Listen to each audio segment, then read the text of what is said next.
The late summer sun poured its golden warmth across the tennis courts, casting everything in a glow so sharp and vivid that the world itself seemed like a painting, every line crisper, every color deeper, every breath of wind carrying a sense of heightened clarity.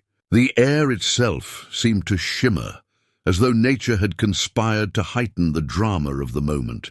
Shadows stretched long across the court, elegant and deliberate, like brush strokes laid upon a canvas. Beyond the courts, the lawns were immaculate, their green surfaces manicured to perfection, every blade of grass trimmed to match the wealth and precision of those who gathered here. The scent of fresh roses and clipped hedges hung faintly in the air, carried by the breeze that drifted lazily through the evening.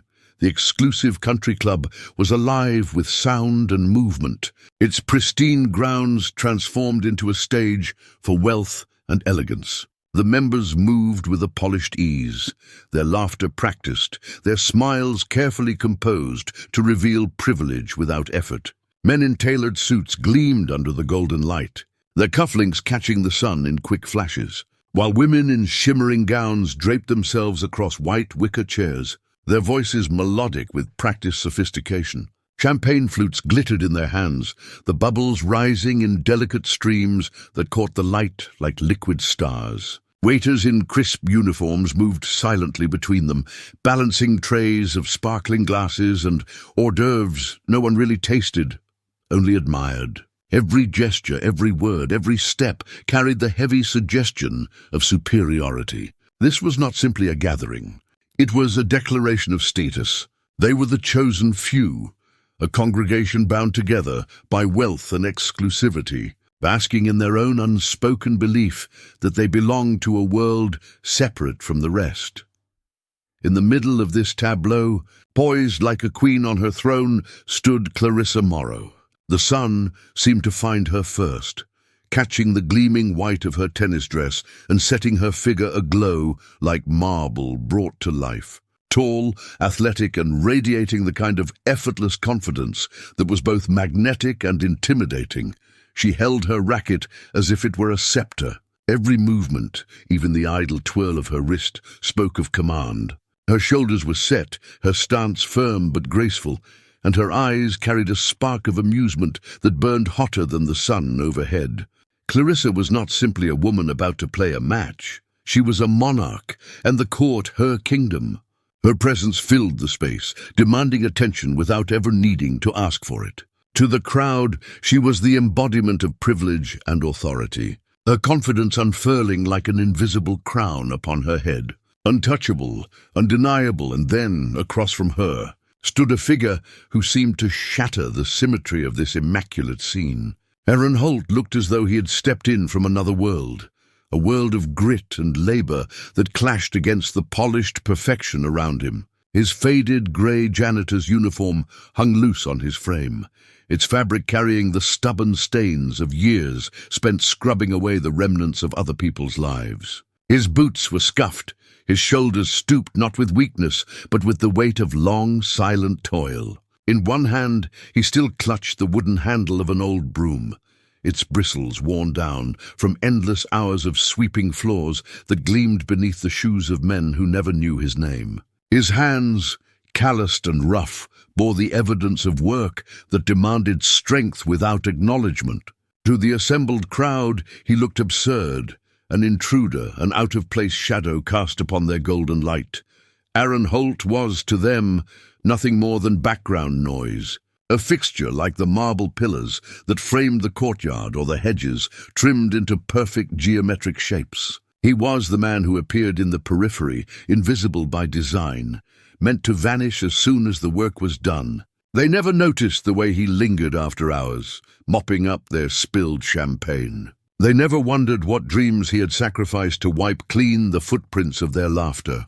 To them, he had no story, no history, no place in their world beyond the uniform that declared him a servant. But today, something had shifted. Today, every glittering eye in that crowd was fixed on him. The broom in his hand had become a symbol, his stillness a provocation. The air around him grew heavy, strung between silence and laughter, between disbelief and cruel anticipation. The moment seemed fragile, teetering on the edge of humiliation and revelation. The spark that ignited it all had come, as it so often did, from Clarissa herself. Just moments earlier, she had tossed back her head, her laughter sharp and ringing, cutting through the warm air like the snap of a whip.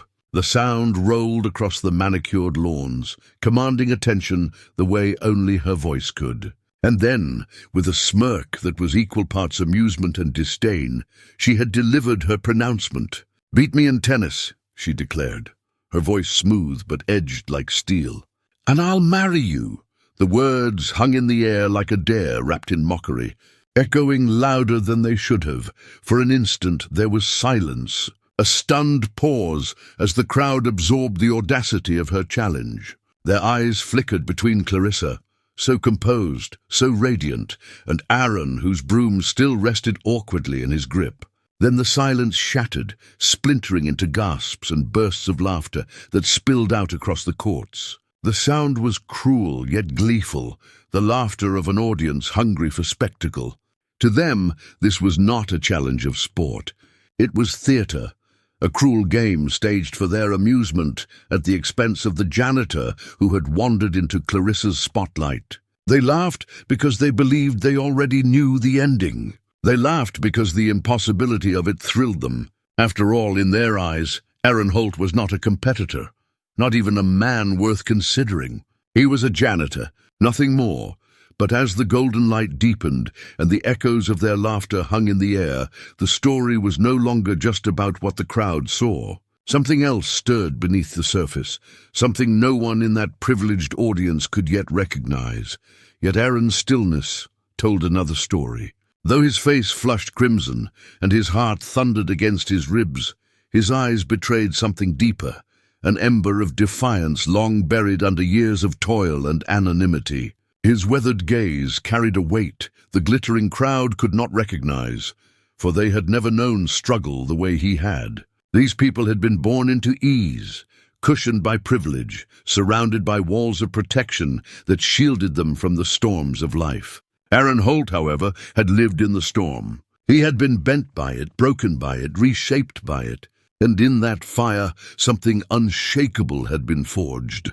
Aaron Holt was not always the man who pushed mop buckets through silent corridors or scrubbed forgotten corners of this country club until the scent of bleach clung to his very skin. Years before, he had stood on very different courts under very different lights. He had been a promising college tennis player, a young man with talent that coaches whispered about in locker rooms and hallways. His serve was powerful, his footwork fast and precise, his drive unmatched. He had played with heart, with fire, with the hunger of someone who had clawed for every inch of opportunity in a world that offered him little. A scholarship had been his ticket out, his chance to carve a future filled with possibility. His future had gleamed before him like an open road paved with gold. But life, as Aaron came to learn, was no straight road. It was a twisting, unforgiving path, where dreams could be stripped away in a single moment. The bright lights of his college triumphs dimmed all too quickly. He had met her then, his wife, his anchor, the love who believed in him more fiercely than anyone else ever had. She was not dazzled by his potential fame. She was drawn to his character, his resilience, his unshakable loyalty. Together, they dreamed of a future that was not just about trophies or applause, but about building a life, raising a family, creating a haven where love outweighed the weight of the world. Those dreams carried them for a time. But life has a way of testing even the strongest hearts. His wife fell gravely ill not long after giving birth to their daughter. The illness crept in quietly, a shadow that grew darker with each passing day. At first, it was fatigue, something they dismissed as exhaustion from sleepless nights and new parenthood. But soon came the hospital visits, the diagnoses spoken in hushed clinical tones, the endless stream of prescriptions and treatments. Aaron watched helplessly as her strength faded, as her laughter grew weaker, as the vibrant woman he adored was reduced to pale skin and labored breaths. The bills followed like wolves, relentless and merciless. Every check he earned was swallowed by hospital fees, medications, specialists. The scholarships, the endorsements, the chances to advance in tennis all slipped away, drowned beneath that tidal wave of expenses. He skipped practices to work extra shifts, traded tournaments for nights in sterile hospital corridors, clutching his wife's hand as machines beeped steadily in the background. And when at last she passed, leaving him with nothing but their infant daughter in his arms, his world shattered into silence. In that silence, he made a decision that would define the rest of his life. He walked away from the courts, away from the spotlight, away from the future that had once seemed so certain. None of it mattered anymore. The man who had once chased trophies now chased something far more precious, survival for the little girl who had her mother's eyes. He took the jobs no one else wanted, the work that left his back aching and his hands cracked until they bled. He swept sidewalks in the dead of night, lifted heavy trash bins that reeked under the summer sun, and scrubbed bathrooms until his knees throbbed. At the country club where he had once trained, where his name had once been spoken with promise, he now pushed a mop through the same halls without so much as a glance from those who passed him by. The irony was cruel, but Aaron bore it without complaint. Every dollar went to keeping food on the table, clothes on his daughter's back, and a roof over their heads. And Ara, his daughter, became his reason for everything. He tucked her into bed each night, whispering stories of courage and hope, even as exhaustion dragged at his bones. He packed her school lunches with care, even when it meant going without his own. He sat in the back of parent-teacher conferences in his work uniform, smelling faintly of disinfectant, his heart swelling with pride at every word of praise she earned. To the world, he was invisible. To Ara, he was everything. Years passed this way, each day folding into the next, the rhythm of sacrifice becoming his only song.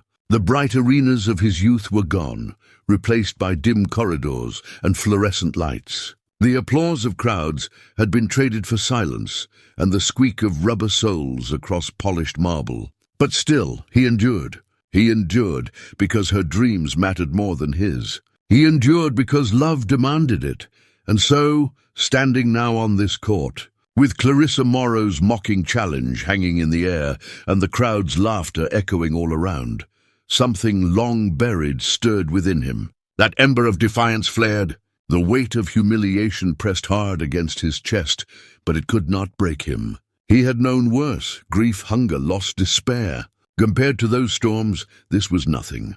For the first time in years, Aaron Holt did not feel invisible. He felt the ghost of the man he had once been, strong, fierce, relentless, rising from the ashes of his sacrifice. And though Clarissa and the gilded crowd around her could not yet see it, they were about to. They were about to learn who he really was. No one at the country club ever knew this story. To them, Aaron was a shadow in grey, the man who slipped in and out of rooms with a mop in his hand and a quiet nod that most never returned. He was the janitor, the one who made the polished floors gleam before gala nights, who emptied champagne bottles and crumpled napkins long after the laughter had died. If they thought of him at all, it was only as part of the scenery, as invisible as the chandeliers above their heads or the marble tiles beneath their shoes. His name was rarely spoken, and when it was often misspoken, half-remembered, careless. They saw only the uniform, never the man.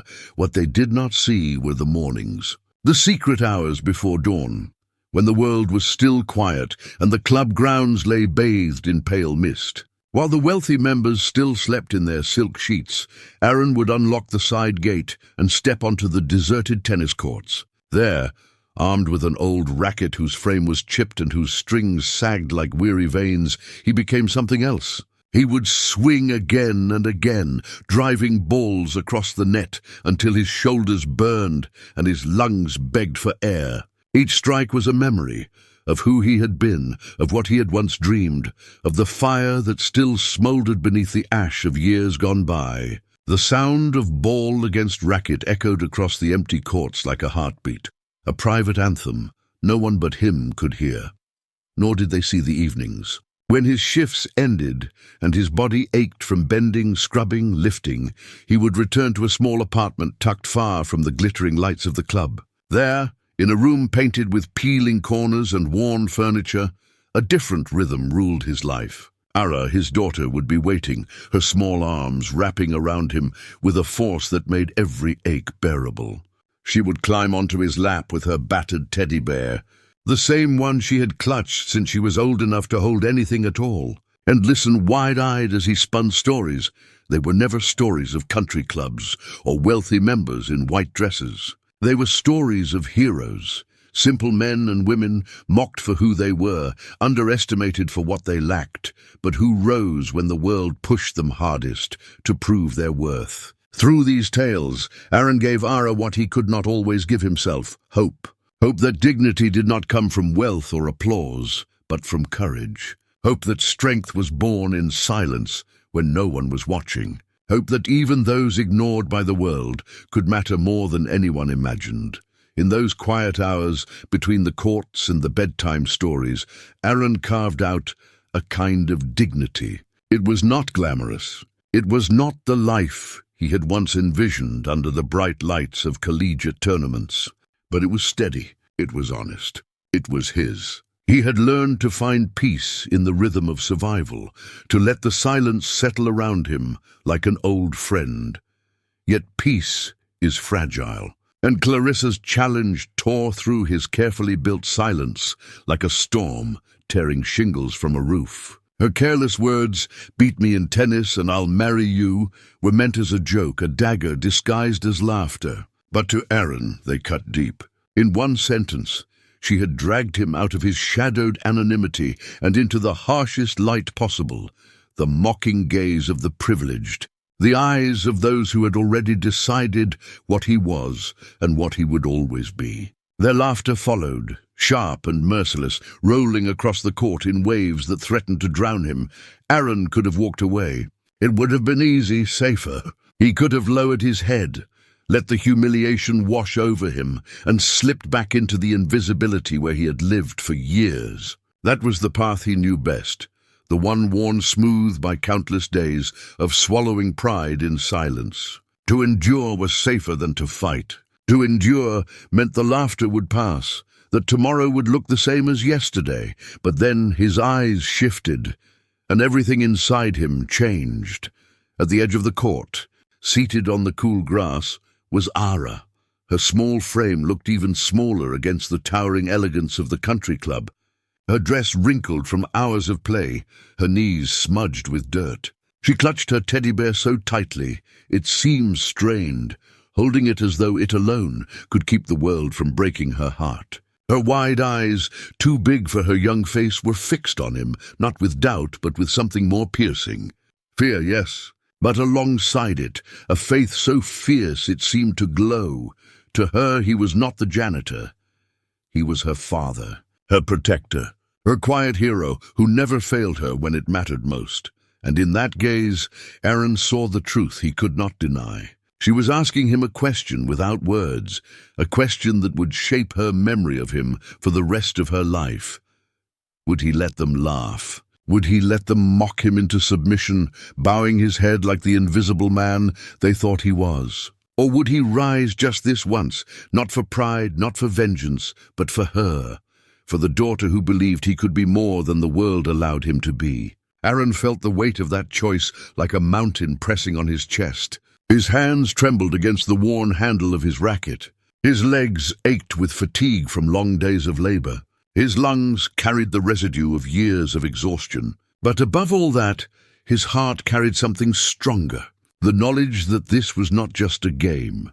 This was a moment, the kind that came once in a lifetime, the kind that could either confirm what the world believed about him or shatter it forever. And in that moment, with his daughter's eyes locked on his, Aaron Holt knew he could not walk away. Ara had always believed her father could do anything. To her, he was larger than life, even when the world tried to convince them both that he was nothing more than a shadow in a grey uniform. She never saw the janitor that others ignored. She saw her protector, her champion, her constant. He was the man who could fix broken toys with patient, clever hands when she thought they were gone forever. He was the man who carried her on his shoulders when her small legs gave out, lifting her high so she could see the world from a better view. He was the man who read her stories late into the night, his tired voice weaving tales of knights, warriors and champions, until her eyelids grew heavy and sleep claimed her. To Ara, there was no gap between those storybook heroes and the man tucking the blanket under her chin.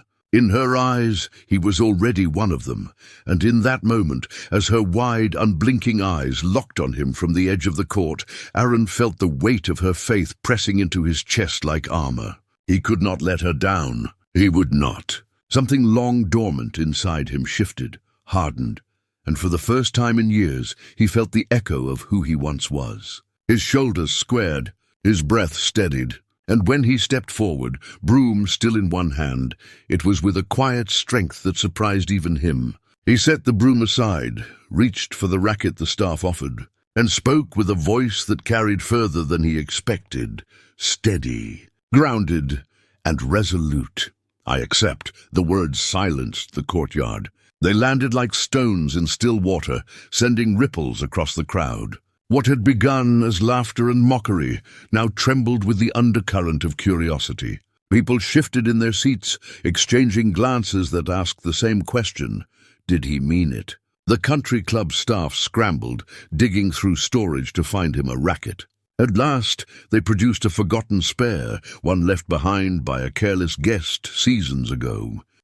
It was heavier than what Aaron had trained with in his youth, the strings taut but uneven, the grip frayed and slick with age.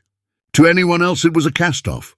To Aaron it was enough. He wrapped his hand around it with a sense of belonging, as though even this imperfect tool was waiting for him, as though the years had been nothing more than an interlude before this moment. He gave it a small swing, testing its weight. The motion was awkward for a second, then fluid, as if his muscles had been waiting for this call to awaken. Memory stirred, not in his mind, but in his body. His stance shifted unconsciously, his balance settling, his arm coiling with strength he had thought was gone.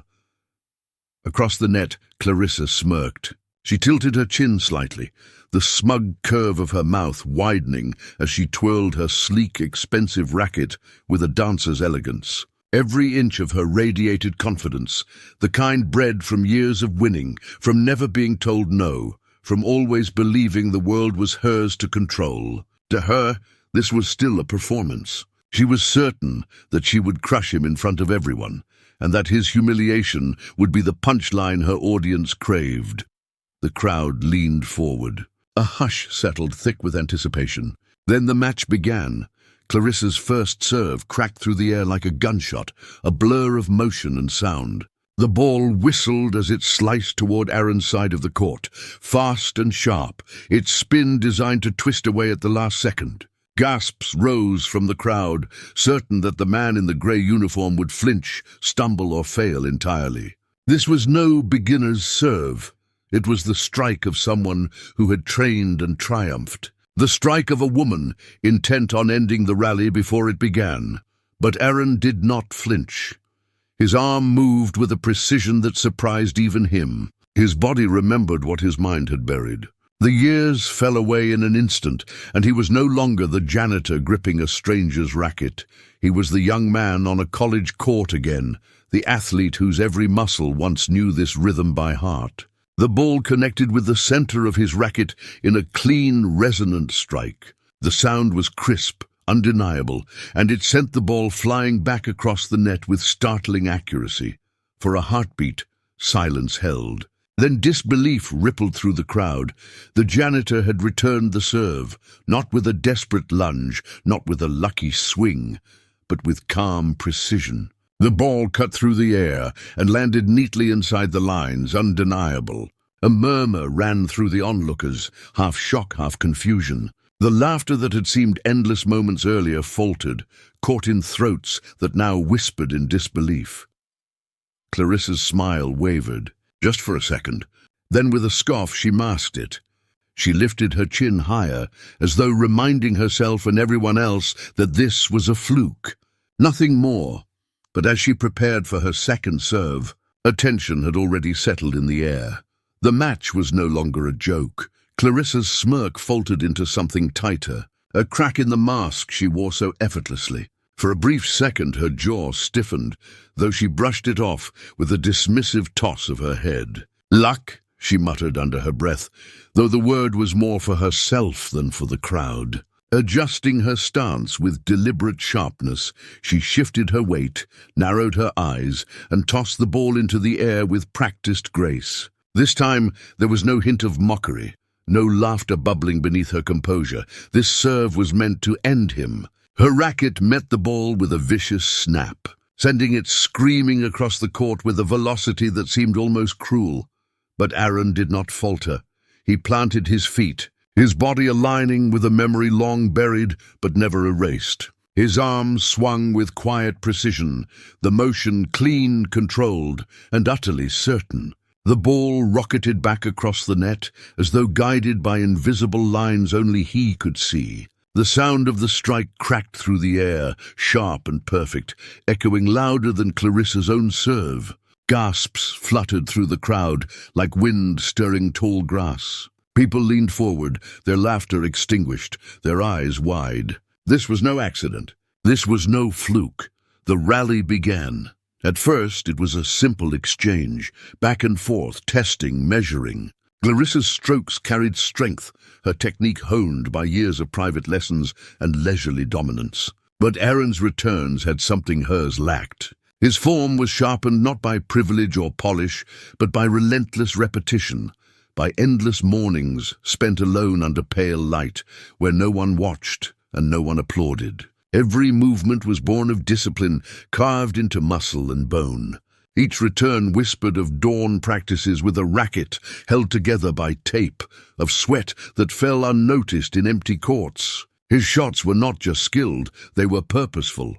Point after point, the rally stretched longer, and the crowd's amusement curdled into silence. It was no longer entertainment, no longer a farce to laugh at while sipping champagne. Something else was unfolding before them, something raw, undeniable, and beyond the reach of their shallow superiority. The murmurs hushed into breathless stillness, the air itself holding its lungs as the janitor refused to yield.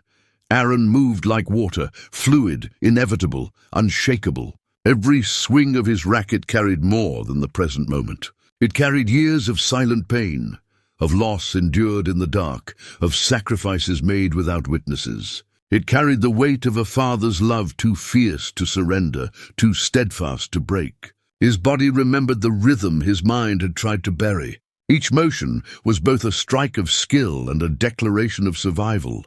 Clarissa, once radiant with poise, began to fray at the edges. Her frustration, subtle at first, grew visible with every failed attempt to corner him, with every return that defied her expectations. Her swings lost their elegance, their edges blunted by desperation. Her breaths grew louder, heavier, her chest heaving as sweat shimmered on her brow under the dying gold of the late summer sun. She fought harder, swinging with the fury of someone unaccustomed to losing, someone whose pride was unraveling point by point. Aaron, in contrast, seemed carved from calm itself. His face bore no sign of strain, no flicker of hesitation. His eyes never left the ball, his stance never faltered. He was the stillness in the storm, the immovable stone against which her frustration broke. The harder she struck, the steadier he became, each return a silent reminder that she could not bend him, not here, not now. The silence of the crowd deepened into awe. Not a whisper, not a laugh, not even a murmur broke the stillness, save for one sound. From the edge of the court came the clear, innocent rhythm of small hands clapping, unbothered by the tension, unclouded by doubt. Ara's joy was pure and radiant, her smile brighter than the sun itself. Her laughter rang like bells, the only lightness in a moment that had grown heavy with significance. To her, this was not just tennis. This was her father proving to the world what she had always known, that he was extraordinary. And then came the final rally.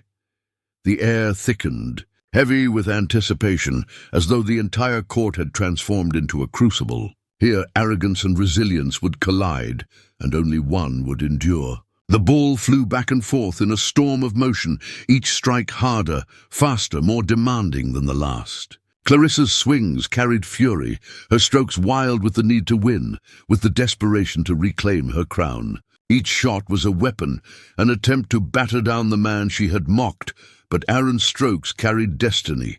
Every strike of his racket was steady, precise, inevitable. He did not fight with anger, he fought with purpose. He did not swing with arrogance, he swung with truth. Each return was a reminder of who he was, of where he had been, of what he had endured. His movements told the story of loss that had forged him, of love that had sustained him, of a will that refused to die. The court was no longer just a game, it was a battlefield, and every sound of ball against string was the clash of forces greater than pride. The crowd leaned forward, breathless, their champagne forgotten, their laughter long silenced. What they witnessed was not a match, but a reckoning. Clarissa's fury burned hotter, Aaron's resolve burned brighter, and with every strike, destiny drew closer. Clarissa swung with every ounce of strength left in her, her body moving with a frantic energy that betrayed her unraveling desperation. Gone was the elegance that once draped her every motion like silk. Gone was the polished precision that had always shielded her pride. What remained was something raw, jagged, and reckless. Her racket carved the air with violent arcs, each strike powered not by control, but by rage. The rage of someone who had never learned how to lose. The ball shot across the net like a streak of fire, her final attempt to burn him down, to reclaim the dominance slipping through her fingers. But Aaron stood steady, his feet planted as if the earth itself anchored him. His eyes locked on the ball with a focus unclouded by fear or anger. He did not flinch. He did not waver. His silence carried more weight than her fury, his calm more devastating than her power.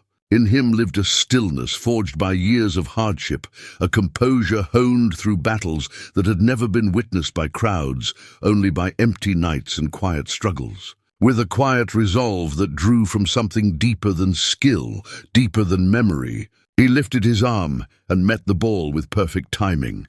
The swing was smooth, almost effortless, as though this strike had been written long before either of them stepped onto the court. The racket met the ball with a resonant crack that echoed into every corner of the club.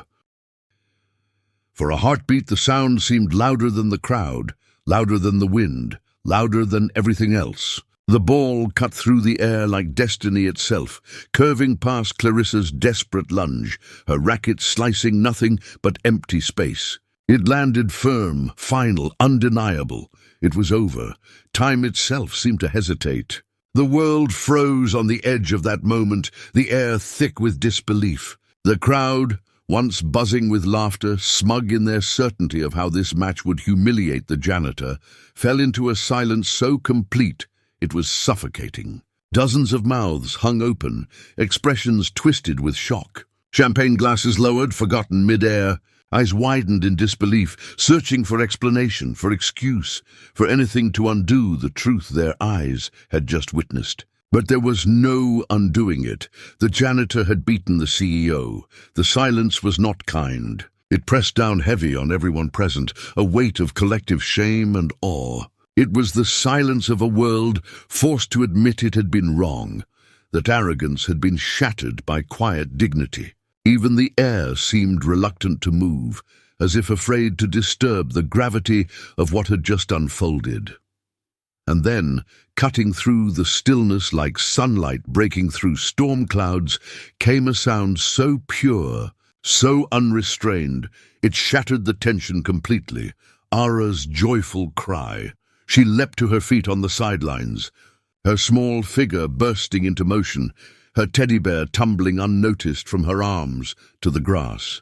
Her laughter rang clear and bright, carrying further than the gasps, stronger than the disbelief. She ran, legs pumping with the wild energy of a child who had just watched her hero conquer the impossible.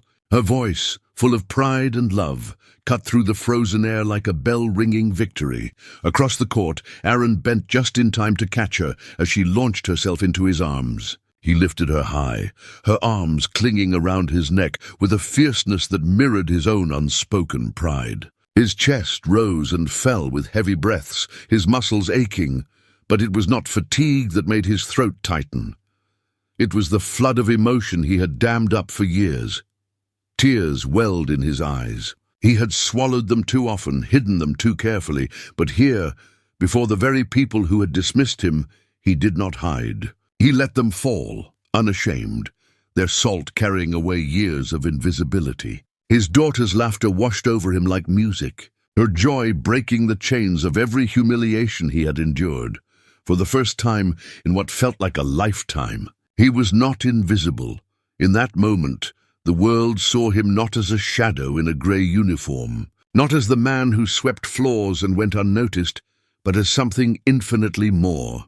He was a father who had sacrificed everything for his child. He was a fighter who had borne the weight of life's cruelty and still risen to stand tall. He was a man of dignity whose hidden brilliance had just illuminated the court with undeniable light. His victory was not just in points won, it was in truth revealed. He had not played for recognition. He had not played for pride. He had played for the little girl who had never stopped believing in him, whose faith had been a torch in his darkest nights. Every swing of his racket had carried her love. Every return had been powered by her laughter. Every point he claimed was a gift back to her. Ara's small hands gripped his shoulders tightly, her voice trembling with pride as she whispered words only he could hear. To the crowd, it was silence, but to Erin it was everything. Her pride shone brighter than the golden sun that dipped low over the horizon, painting the sky with fire as though even nature itself bowed to the moment. And as Erin held her, lifting her into the air for the world to see, the truth was undeniable. He was not the janitor. He was not the shadow.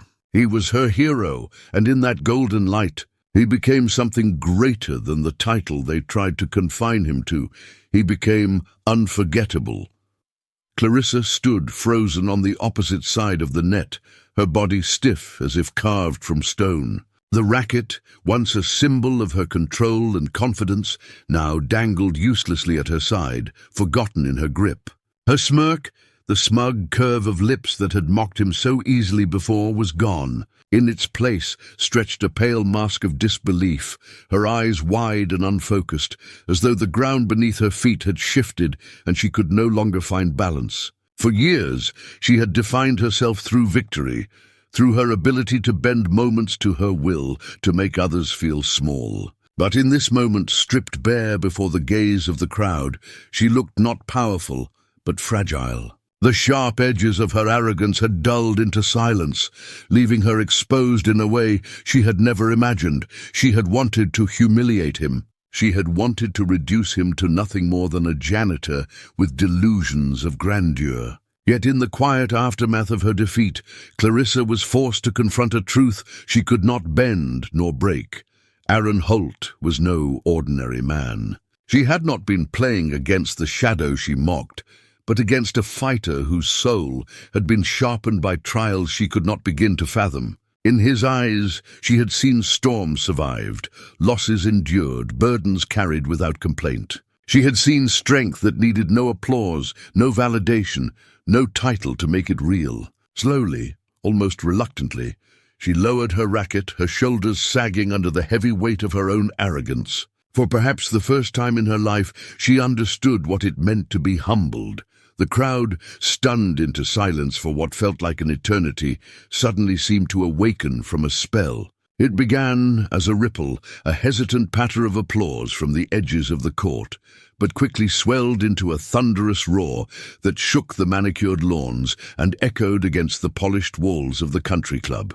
The sound was fierce, unrestrained, rising higher with every second, until it felt like the very ground trembled beneath their feet. Men and women who had only moments ago laughed at him now stood with flushed cheeks, clapping until their palms burned, their voices rising in shouts of awe and respect. Some clapped because they had witnessed something extraordinary, something that transcended the petty games of status and pride. Others clapped because they recognized their own shame, realizing how cruelly they had mocked a man whose strength, both visible and invisible, far outshone their own. A few even stepped forward, hesitant at first. Uncertain how to face the man they had dismissed for so long, they extended their hands in apology, their eyes no longer glazed with superiority, but softened with genuine respect. There were murmured words, "Well played," "Remarkable," "Forgive us," that broke through the roar of applause. Yet Aaron accepted these gestures with the same quiet grace that defined him. He did not gloat. He did not linger on their newfound admiration. For years, he had lived without their approval, and in truth, he did not need it now. His worth had never been tied to their recognition. What mattered most was already in his arms. Ara clung to him with all the fierce devotion of a child whose belief had just been proven in the most undeniable way. Her small arms wrapped tight around his neck, her laughter bubbling out in pure, unfiltered joy. She looked up at him with shining eyes, her little face glowing with pride that seemed far too big for her tiny frame. To her, he was not just her father, he was a hero, a champion, the embodiment of every story he had ever read to her about knights who rose from the ashes, about warriors who fought not for glory, but for love. In this moment, her faith in him had been transformed into something eternal, a memory etched in gold that she would carry all her life. Aaron knew it too. He knew that long after the applause faded, long after the crowd returned to their polished routines, and Clarissa retreated into the shadows of her own shame, Ara would remember this day. She would not remember the laughter of the crowd or the sneers of those who mocked them. She would not even remember Clarissa's arrogance or her downfall. What she would remember was the moment her father stepped into the storm and refused to bow. She would remember the way he lifted her high above the court, his tears shining in the fading sunlight, his strength no longer invisible but undeniable, and as the sun dipped lower in the sky, spilling its golden fire across the court, Aaron Holt stood taller than he ever had before. The light clung to him as though even the heavens recognized the magnitude of his triumph. He was no longer just a man in a grey uniform, sweeping floors in silence. He was no longer just a shadow moving unseen through corridors. In that moment, he was everything his daughter had always believed him to be, a protector, a fighter, a hero. He was not just a janitor, he was a champion in the truest, purest sense of the word. A man who had conquered not only the court, but the cruel judgments of the world. And as he carried his daughter in his arms, her laughter ringing in his ears like the sweetest victory song, he knew that no applause, no trophy, no recognition could ever mean more than this, for this was not just his triumph, it was theirs, and it would never be forgotten.